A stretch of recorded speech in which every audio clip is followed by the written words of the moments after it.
Hello and welcome back. So here we go into this journey about key account management to make it simple, and it is simple in the end. Therefore, the first lesson is about generalities and notions of key account management. What is key account management? Oftentimes we have this idea of something very high level, and there's no need to complicate a process that is not complicated in itself. Yes, it's can be heavy, can be complex if you make it so, and depending on the kind of level that you implement.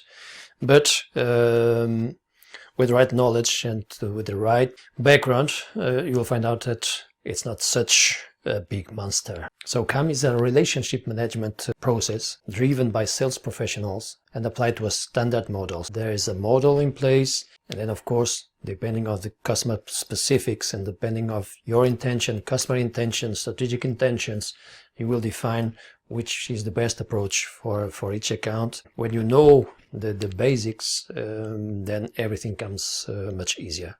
KAM is a long-term investment. If in your portfolio you have opportunistic customers, those are not the target for a KAM approach, unless they change their business specifics and you see opportunity to explore further your relation. But KAM is somehow time-consuming and is somehow mid-long-term view for strategic relationships. So KAM allows you to explore customer potential and to improve your position in a certain customer, but it's not a one-sided program. So the customer must also participate, or at least be aware of this intention of yours. With the KAM approach, you really need to have and to develop a really high level of understanding of the customer business, the specifics, the challenges. The better you know them, the better you can apply KAM,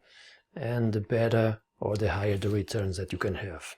So why should you apply KAM to your sales processes?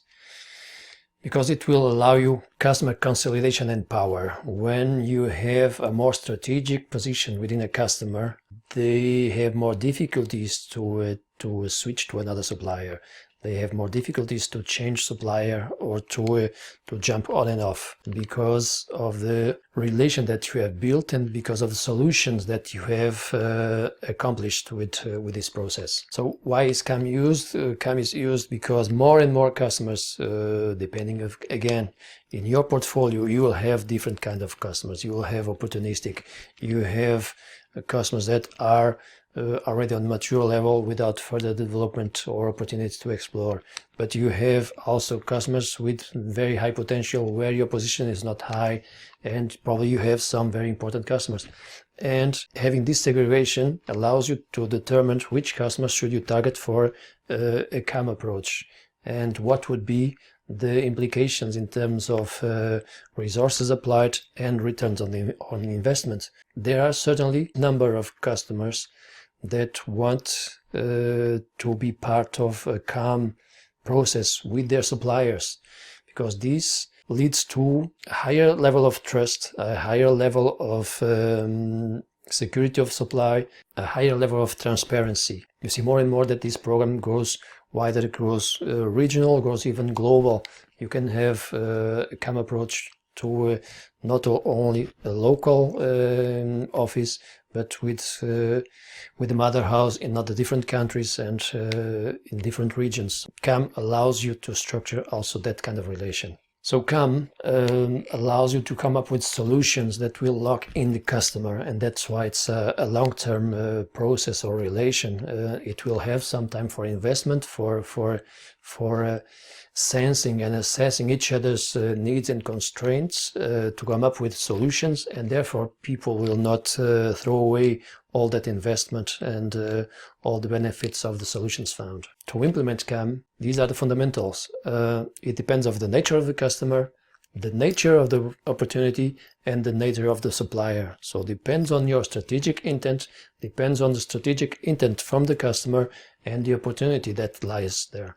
If you have a customer where you have already a good market share and where you have a very simple business model, why should you add complexity? Don't do it. But if you have a customer with very high potential and your position is very small, why wouldn't you explore that potential, come up with a serious plan to propose them a more strategic relationship?